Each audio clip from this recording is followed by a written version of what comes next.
Hi friends, today we're going to talk about Musc Eternel from Sherwood Parfums.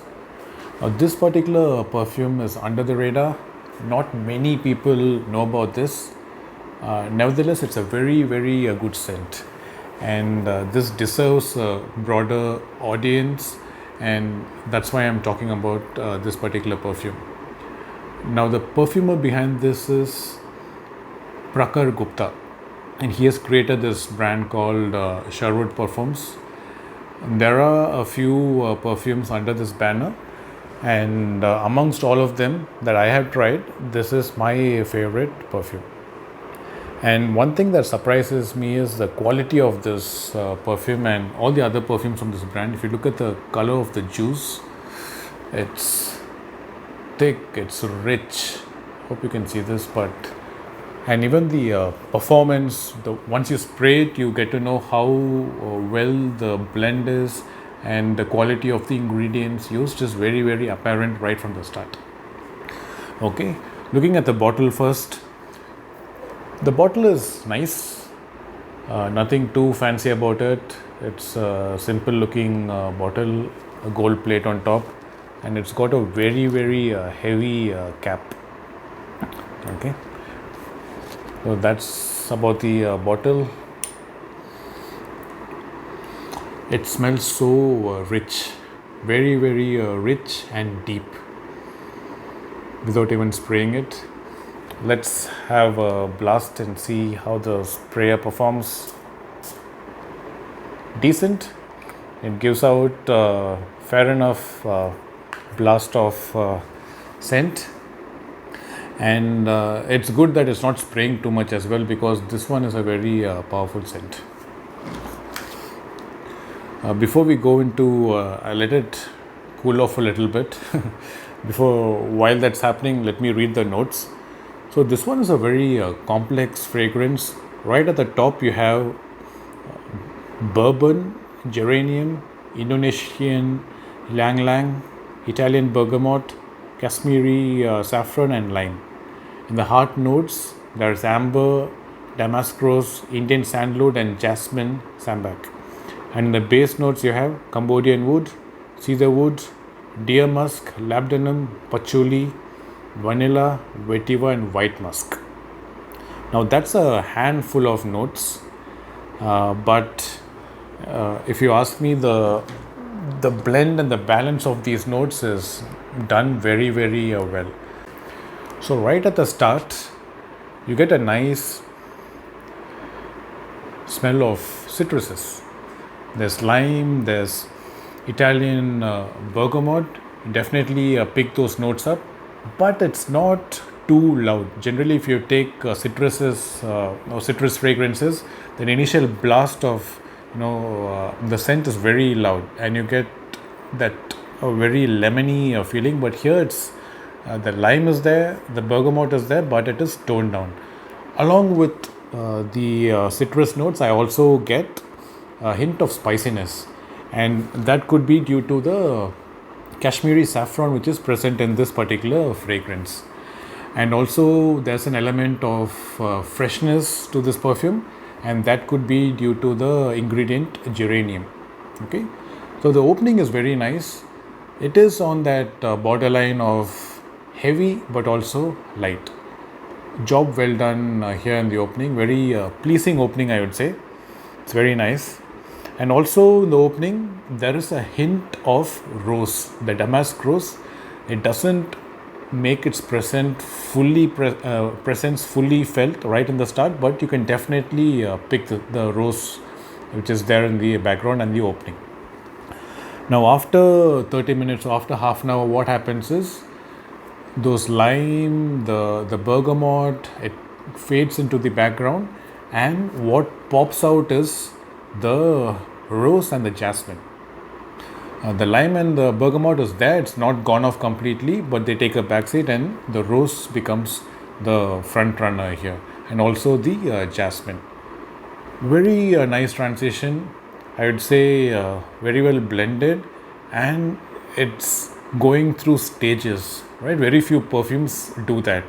Only niche quality perfumes, and that too only a few niche quality perfumes do that, going through clean stages. So first one citrus spice, then it goes into rose, jasmine, and then afterwards in the dried on it develops into a nice musky scent.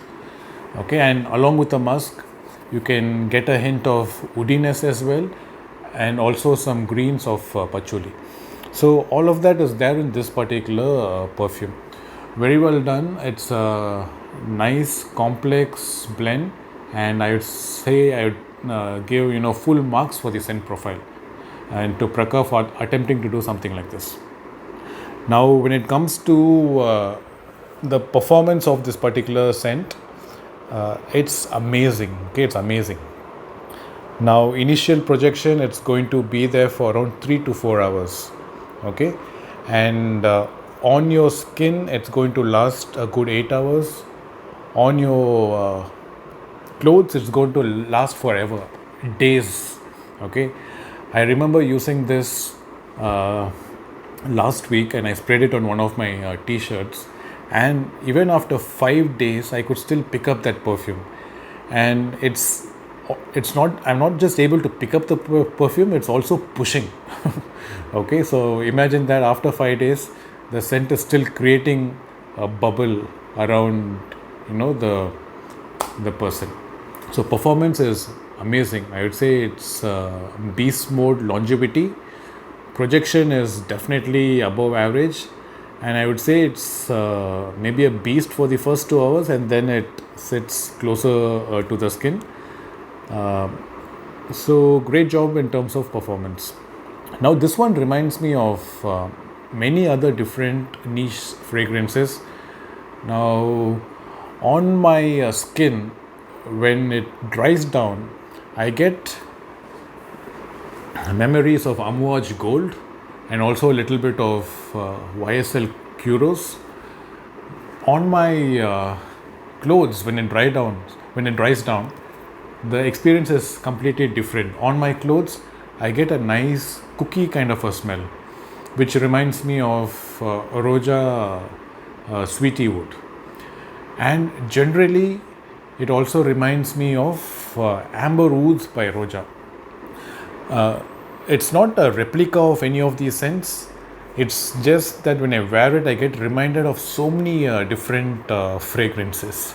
And this is unique in its own way. Now you'll have to be very careful on the trigger.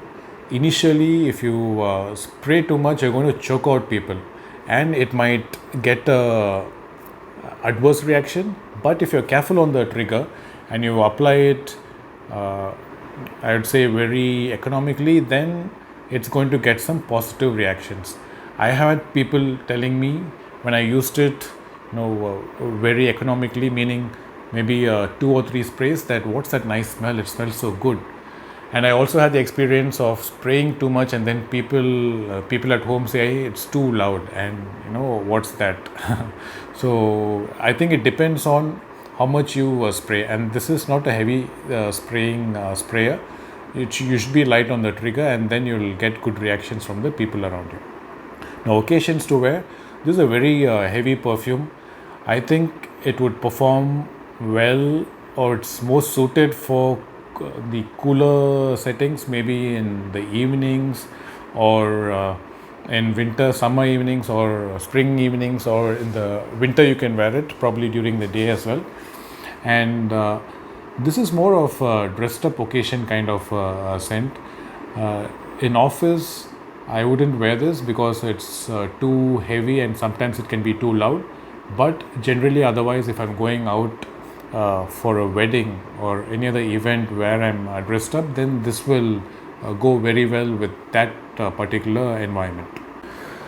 This one is a limited batch. I'm not sure if it's still in production, but you can maybe get in touch with Prakhar Gupta and see if you can get this. This one is definitely not a blind buy. You'll have to sample it first and before making the decision.